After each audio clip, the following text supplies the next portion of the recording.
Hello, yellers! Welcome back to Why Am I Yelling? Musings from a middle-aged menopausal mom. I am so glad you're here because today's episode is one that I've kind of been doing for a while and wasn't sure how to kind of approach it. And then one dinner with my family made it happen. So if you're new here, welcome. Pull up a chair. This is a show where I muse, I ramble, I occasionally yell, and I talk about everything that's rattling around in this middle-aged menopausal brain of mine. Today's episode is called People Don't Intimidate Me, They Fascinate Me. And we are exploring one big, beautiful question. Why are so many of us afraid to just talk to people? And more importantly, what does it actually look like to move through the world with curiosity instead of fear? So today, we are going all in on that one question. Welcome. I'm your host, Krista Rizzo. I'm menopausal, I'm opinionated, and apparently, I'm confident. So let's talk about it. All right, so let's set the scene. Picture this. Last Friday night, we're out to dinner. My whole family, me, my husband, the big kid who wanted to grace us with his presence and come home from college for the weekend, and the little one who, incidentally, my children are 20 years old and 14 years old, and they both tower over their short mother. Our server comes over. She's super nice, and I do what I always do. I look up, I smile, and after she introduces herself and takes our drink order, I say, "Hey, Kelly, I have no idea what I'm in the mood for. What do I want to eat? And what do you love on this menu? Like, what's your personal favorite?" So that's like standard stuff for me. Having a banter or a conversation with our server. And so, her face lights up because people always do when you ask them something genuine, right? They light up when they can give you information. And so now we're kind of off to the races. We're having a conversation. We're talking about food. We were at a great little place in our town for Mexican food. And she was, offering up suggestions and things that she loved. And it was great. And off she went to get my spicy margarita, which, mwah, chef's kiss. So good, right? Then my kid, the little one, looks at me across the table. He's dead serious. And he says, "Mom, where do you get your confidence?" And then the big kid chimes in and says, "Mom, you're so embarrassing. You do this every time. It's like you can't make a decision." To which I reply, and my husband also backs me up, so thanks, Will, for that. It had absolutely nothing to do with my decision making. In fact, I'm excellent at making decisions, which is a different topic for a different episode. What I'm doing is creating a sense of connection and letting our server know that I care about their opinion. And in all seriousness, when you get a recommendation from a person who works at the establishment where you are going to be dining, if it's something that you like that they're referring to or suggesting for you, they're not going to steer you wrong. Like if my server said to me, "Oh, I would go with the liver and onions," I'd be like, "Sorry, that's not for me." But because she was like, "Oh, hey, this taco is great. This taco is great. This is great. You can't go wrong with that. Do you like this?" I had a great dinner. I mean, it's a win-win if you ask me. However, that's kind of where the conversation stopped. Like we bantered on a little bit more about it. But later that night when I'm laying in bed, I couldn't stop thinking about what he said. And I thought, you know what? That's the best question anyone has ever asked me, first of all. And it came from a 14-year-old who was watching his mother introduce herself to a server like they were about to become besties. So let's answer it. Where does this come from? Where do I get my confidence? And here's the thing. I want to be super careful about how I couch this because I don't want to make it sound like I walked out of the womb doing TED Talks, because that is definitely not the story. It's messier and more interesting, actually. I have been fascinated by people since I was a kid, right? I love to people watch. I was a kid who people watched. I used to hang out. My parents were known for having events and holidays, and there was always people in our house when I was growing up. And so I was always, uh, I was like a sponge. I was taking in, you know, the stories and the nuances and the body language and the way people interacted. And I loved it. And that has kind of, it spilled over into my adulthood. I remember when Will and I first um, moved in together in New York City, we, for years before we, got married, even when we got married, but like before we had the kids, we would on Sundays get up and go grab a New York Times, a Sunday Times, and then we'd run to Murray's Bagels on 6th Avenue and grab our bagels and our coffee. And even though I don't drink coffee, um, and then we would go sit in Union Square Park on 14th Street, and we would pass the paper sections back and forth to each other, and we would people watch for hours. It is something that we love to do. I probably should have been a psychology major because I have always been fascinated by human behavior, by what people do when they do it and why they do it and how they do it, by the gap between what people say and what they mean. By the way, a stranger in a grocery store line can tell you something profound about their life in 60 seconds flat if you just give them space to do it. And somewhere in all of that fascination, the intimidation just kind of dissolved. And here's what I mean by that. When you are genuinely curious about someone, when you see them as a puzzle to explore or a story to discover, you stop seeing them as a threat. You stop being in your head about what they think of you, which, by the way, is none of your business. You start being present to what makes them them. That shift from fear to fascination is where the confidence lives, at least for me. Now, I want to acknowledge this because this is important, because I know someone is listening to this and thinking, well, that's easy for you to say, Rizzo. You're extroverted. You're comfortable. Some of us aren't wired that way. And you are 1,000,000% right. People are wired differently. Introversion is a real thing. Social anxiety is very real. Trauma around being seen or judged is painfully real for some people. I am not here to tell anyone that confidence is just a choice and you should smile more, because that's not what this is. What I am saying is that I think some of what holds us back from connecting with people isn't just personality. That's a story that we've been told, or it's a story that we have told ourselves about who is accessible, about who is approachable, about who is worth talking to and who isn't for us individually. And that's the story I want to poke at today.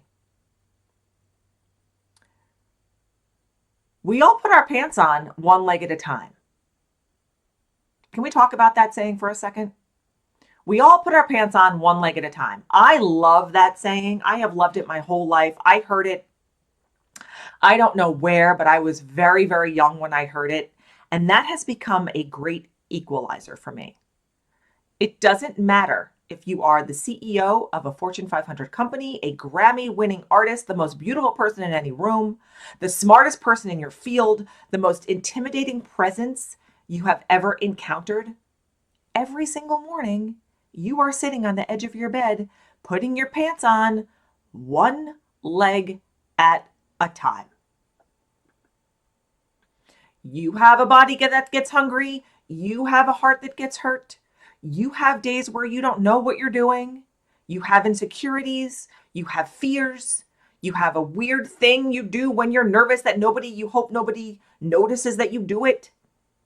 We are all, at the core of it, just people. Complicated, contradictory, trying our best people. And when I truly think about that and absorbed that, not just as a saying, but as a belief, it changed how I walked into a room. It changed how I would approach a stranger.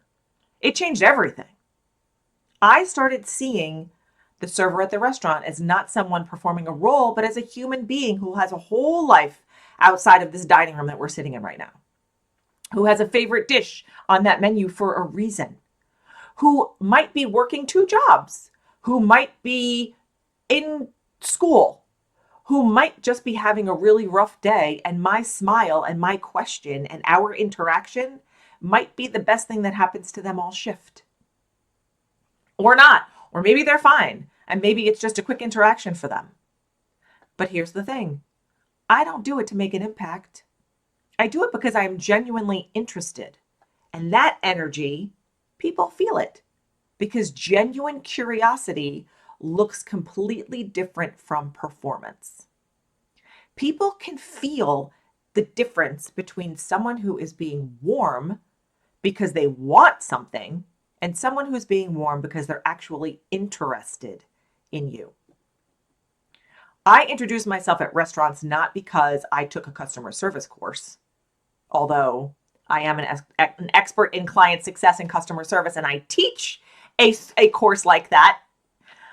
I do it because I want to know who I'm talking to. I want them to know who they're talking to.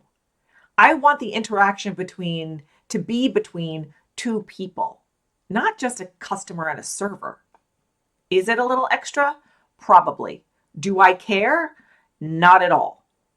Because 9 times out of 10, something beautiful happens when you treat a stranger like a person. And now my children watched all of this happening. The introduction, the laughter, the easy back and forth. And from the little one's 14-year-old perspective, what he saw was confidence. And maybe it is. But I think what he actually was seeing was freedom. The freedom that comes from not needing the interaction to go in any particular way. From not being afraid of that stranger. From being genuinely, shamelessly, delightedly interested. Okay, so I probably should have really been a psych major. I think I've said that already, but let me put my imaginary psychology hat on for just a minute. Because here's where the actual research tells us about human connection. And we crave it, right? We are wired for it, like biologically, neurologically, and evolutionary.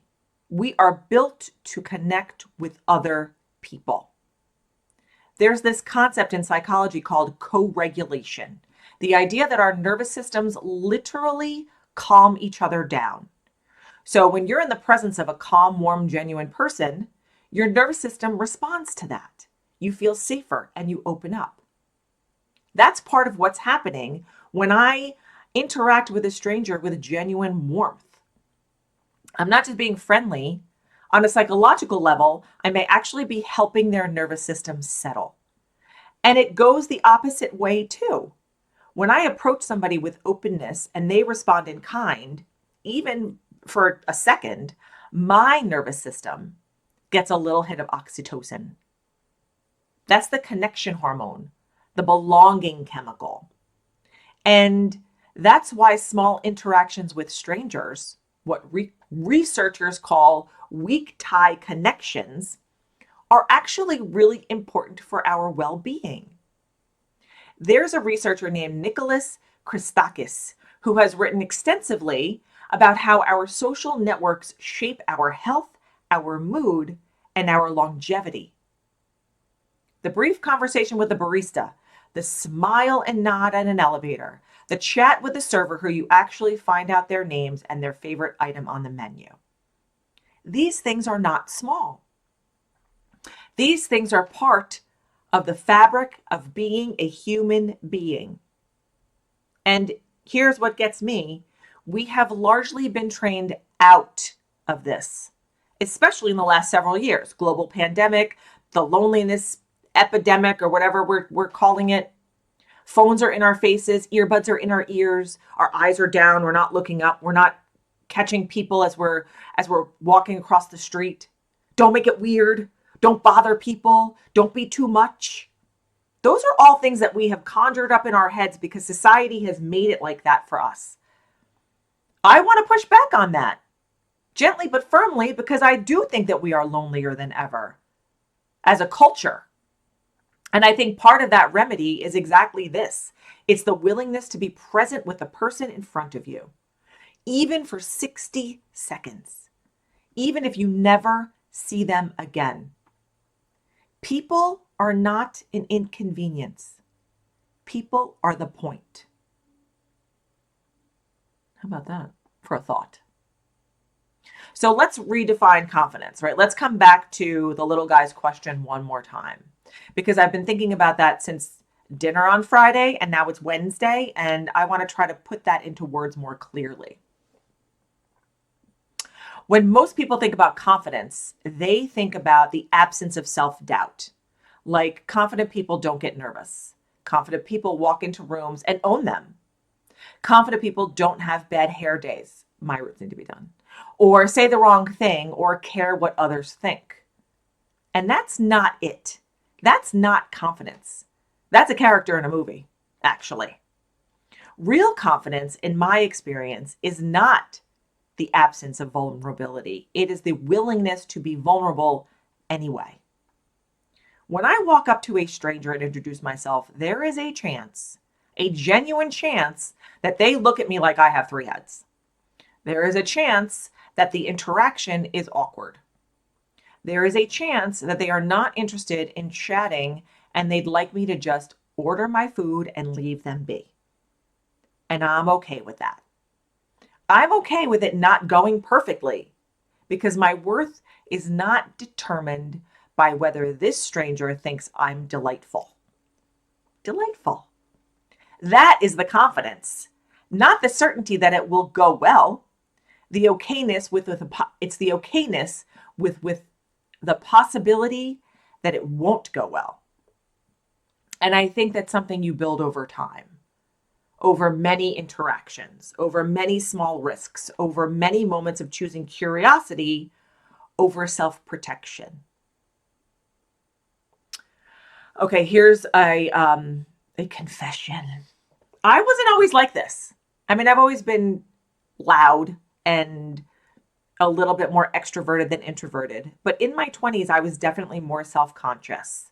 I was more concerned with how I was landing, more in my head about whether people liked me. And honestly, as I've matured and grown up and brought children into the world myself to be able to, be a good role model for them. And of course, menopause, I'm bringing that into it too. It's all been a strange and unexpected confidence accelerator for me. Something happens when your hormones go completely feral and you stop sleeping properly and your body is doing whatever it wants and you stop having energy to care about the stuff that just doesn't matter. You get very clear, very fast on what you actually care about. And for me, one of those things is genuine human connection. The other stuff, what the stranger thinks of me in the first 10 seconds, gone. I just don't have the bandwidth. And somehow in losing that, I found this. So maybe the question isn't, where do you get your confidence? Maybe the question is, what did you finally stop giving energy to? And what grew in its place? So how do we actually do this? I don't, as per usual, I don't want this to be an episode about, just me talking. So, about, the beautiful ideas, and then you go back to your regularly scheduled life and nothing changes. And so that means we have to have a practical moment.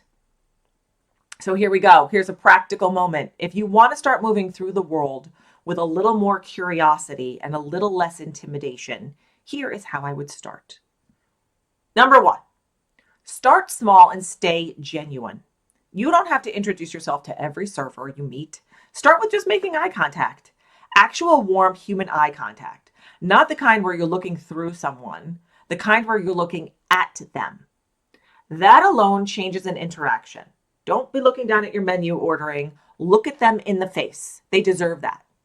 Number two, get curious before you get impressed or intimidated.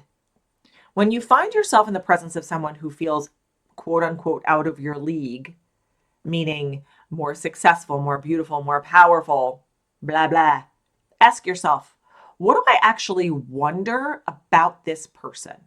Not, what do I think of them? What am I genuinely curious about? Let the curiosity lead. It's almost impossible to be intimidated by someone you are genuinely curious about. 3, use names.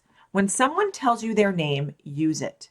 There's almost nothing that makes a person feel more seen than hearing their own name in a conversation. It signals, I received you. You are a person to me, not a role. 4, give people the gift of the interesting question. Instead of, how are you? Try, what's been the best part of your day so far? Or, what do you love about this job? Or, what's your favorite thing on this menu and why? Open questions invite real answers. Real answers lead to real connections and real conversations. 5, be willing to be imperfect at it, because perfection does not exist. You are going to have interactions that feel awkward. Yep. They're going to feel like too much. Yep. That they don't land the way you had hoped. Of course. And that's all fine. That's how you build the muscle. Every awkward interaction is data, not failure. And honestly, the most important thing I can say is this. Other people are not the audience for your performance. They are the other players in a conversation. When you stop performing and start participating, everything shifts. Okay, this one I want to address directly to my son. So I want to be honest. He will probably never listen to this podcast, but just in case he does someday, or in case someone else's kid is listening, or in case you are listening and you needed to hear this from a mom figure or a friend, Bubs, the fact that you noticed that you were watching how your mom moved through the world and you were curious about it instead of mortified by it, which you were probably a little bit both, that means something to me. The confidence you saw at the dinner table wasn't about being loud or bold or fearless. It was about genuinely believing that the person bringing us our food was worth knowing, worth a name, worth a question, worth 2 minutes of actual human attention. I want you to grow up in a world where you're never too impressed by anyone to talk to them and never too cool to be too warm. I want you to know that connection is never a sign of weakness, that curiosity is always more interesting than armor, and that the most confident thing you can do in any room is be the person who is genuinely interested in everyone in it. People do not intimidate me, babes. They fascinate me. And I hope someday, in your own way and your own timeline, they fascinate you too. All right, yellers. That's a wrap on today's episode. We're sub 30 minutes. I hope that gave you something to chew on, maybe even something to try the next time you sit down at a restaurant or find yourself in a conversation with a stranger. People don't intimidate me, they fascinate me. And the world is a lot more interesting when you lead with curiosity. If today's episode resonated with you, please share it with someone who needs to hear it. Leave a review, send me a voice note, tag me on social, share it out on all your platforms. I want to know what came up for you during this conversation. And if your kid has ever asked you a question that stopped you cold in your tracks and made you think, I want you to tell me about it because I love that stuff. And maybe that will be a future episode topic. You never know. Okay, until next time, I am your host, Krista Rizzo, and I'm still menopausal. I'm still yelling. I'm still absolutely delighted by every person I meet. Until next time, go introduce yourself to somebody. I love you.